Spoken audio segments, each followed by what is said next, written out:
2019లో జగన్మోహన్ రెడ్డి గారి ప్రభుత్వం వచ్చే ముందు మనం పరిపాలన చూసినాం. ఆ రోజు అన్ని వ్యవస్థలతో పాటు ఈ లిక్కర్ మద్యం పాలసీకి సంబంధించి కూడా ఒక ప్రైవేట్ షాప్స్ ఉండడం, ఆ షాప్స్కి సంబంధించి సుమారుగా 40,000 బెల్ట్ షాపులు ఉండడం, ప్రతి షాప్లో కూడా పర్మిట్ రూమ్లు ఉండడం, ఎక్కడికక్కడ విచ్చలవిడిగా తాగించే వ్యవస్థ ఆ రోజు మనం చూస్తాం. దానికి భిన్నంగా జగన్మోహన్ రెడ్డి గారు వచ్చిన తర్వాత 2019లో కొన్ని వ్యవస్థల్ని గవర్నమెంట్లోకి తీసుకోవాలనుకున్నారు.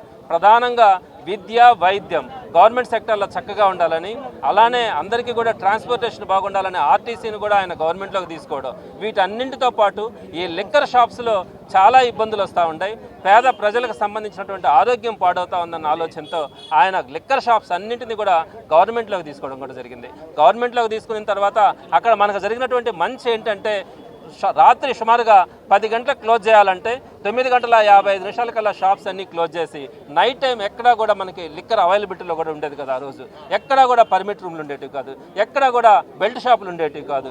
అట్లాంటి ఒక మంచి వ్యవస్థను తీసుకొని వచ్చి ఏవైతే గవర్నమెంట్ డిస్టిలరీస్ ఉన్నాయో వాటి నుంచి మాత్రమే లిక్కర్ రావడం, కానీ దానికి సంబంధించి ప్రతి బాటిల్ని కూడా స్కాన్ చేసి ప్రతి ఒక్కరికి కూడా అమ్మినటువంటి పరిస్థితి మనం ఆ రోజు చూసినాం. దానికి భిన్నంగా జగన్మోహన్ రెడ్డి గారి ప్రభుత్వం కూటమి ప్రభుత్వం రాగానే అన్నింటినీ కూడా ప్రైవేటు పరం చేయడం, దానికి ఒక ట్యాగ్ పెట్టి పీపీపీ అని కానీ P4 అని కానీ ఈ 2 పేర్లు పెట్టి ప్రతి దాన్ని కూడా ప్రైవేటు, అందులో కూడా వాళ్ళకు సంబంధించినటువంటి ఎమ్మెల్యేలు, మంత్రులకి వాటన్నింటినీ కూడా కేటాయించే క్రమంలో లిక్కర్ షాప్స్ కూడా మీరు ఒక్కసారి చూసుకోండి. రాష్ట్రంలో మన నెల్లూరు సిటీ నియోజకవర్గంతో సహా ప్రతి నియోజకవర్గంలో కూడా అన్నీ కూడా ఎమ్మెల్యేలు, మంత్రులు వారే స్వయంగా వాళ్ళే వేసి ఈ అన్నింటినీ కూడా షాప్స్ అన్నింటినీ కూడా వాళ్ళకి హ్యాండ్ ఓవర్ చేసుకోవడం, వేరే వాళ్ళకి షాప్స్ వస్తే కూడా వాటన్నిటిని కూడా బలవంతంగా వాళ్ళే తీసుకొని రన్ చేసేటువంటి పరిస్థితి చూస్తూ ఉన్నాం. ఒక మంత్రి స్వయంగా ఈ లిక్కర్ షాప్స్ నడుపుతా ఉన్నప్పుడు అక్కడ టైమింగ్స్ విషయంలో కానీ, అదేవిధంగా బెల్ట్ షాప్స్ విషయంలో కానీ, పర్మిట్ రూమ్స్ విషయంలో కానీ, లేదా ఏదైనా నకిలీ మద్యం ఆ షాపులో అమ్ముతా ఉన్నా కూడా ఏ అధికారైనా కూడా అది మంత్రిదని తెలిసిన తర్వాత, అది ఒక ఎమ్మెల్యేదని తెలిసిన తర్వాత ఆ షాప్ మీద ఎటువంటి పరిస్థితుల్లో రైడ్ చేయడం, ఆ షాప్ మీద కేసులు నమోదు చేయడం కానీ ఏ అధికారి కూడా సాహసించే పరిస్థితులే. అట్లాంటి వ్యవస్థని ఈరోజు మనం కళ్ళ ముందు చూస్తూ ఉన్నాం. స్వయంగా ఎమ్మెల్యేలు, మంత్రులు వాళ్ళే పాటలు పాడుకొని వాళ్ళే లిక్కర్ షాపులను రన్ చేస్తా, వాళ్ళే బెల్ట్ షాపులను ప్రోత్సహిస్తూ ఉంటే ఈరోజు ప్రజలు ఎవరికి చెప్పుకోవాలా అన్నది అర్థం కావడం లే. వీటన్నిటికీ తోడు ఈరోజు నకిలీ మద్యం. మనం మదనపల్లిలో చూసినాం, అక్కడ ఒక పెద్ద మ్యానుఫ్యాక్చరింగ్ యూనిట్, దానికి ఒక పర్మిషన్స్ ఉంటే ఏ విధంగా అయితే ఒక పెద్ద ఇండస్ట్రీ రన్ అవుతుందో ఆ విధంగా పట్టపొగలే అందరూ చూస్తూ ఉండగానే అక్కడ అది కూడా అడవి లాంటి ప్రాంతంలో కాదు, ఊర్లలోనే అటువంటి మ్యానుఫ్యాక్చరింగ్ యూనిట్స్ని పెట్టి ఒక 10 రూపాయలకి క్వార్టర్ బాటిల్ని తయారు చేస్తూ ఉన్నారంటే దాంట్లో ఎంత విషపూరితమైనటువంటి కెమికల్స్ ఉన్నాయన్నది మీరు అర్థం చేసుకోవాలా. ఈ మధ్యకాలంలో మనం చూస్తూ ఉన్నాం, ఎక్కడ పడితే అక్కడ కొట్టి చంపేస్తూ ఉన్నారు. అది ప్రధానంగా దానికి సంబంధించినటువంటిది అయితే గంజాయి ఒకటి, రెండోది చీప్ లిక్కర్లో కూడా కల్తీ మద్యం, దానికి సంబంధించి కెమికల్స్.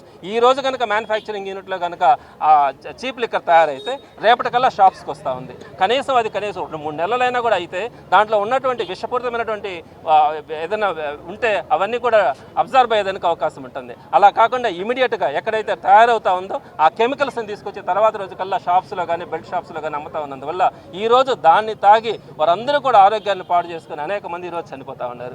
దీనికి సంబంధించి మ్యానుఫ్యాక్చరింగ్ యూనిట్లో ఉన్నటువంటి మీరు కేసులు పెట్టినారు, కానీ వాటి ఇప్పుడు ప్రతి జిల్లాలో కూడా, ప్రతి నియోజకవర్గంలో కూడా, ప్రతి షాప్లో కూడా వాటన్నింటినీ కూడా సప్లై చేస్తున్నారు. అక్కడ ఎవరైతే సప్లై చేస్తున్నారో ఈ సర్కిల్ అంతా కూడా ఎవరైతే రన్ చేస్తూ ఉండారో వారి మీద ఎక్కడ కూడా కేసులు పెట్టినటువంటి పరిస్థితి లేదు. రకరకాలైనటువంటి ప్లేసెస్ నుంచి ఈ రోజుకి కూడా నకిలీ మద్యం ఈరోజు నెల్లూరు సిటీ నియోజకవర్గంలో కూడా ఇదంతా కూడా సప్లై అవుతూ ఉంది.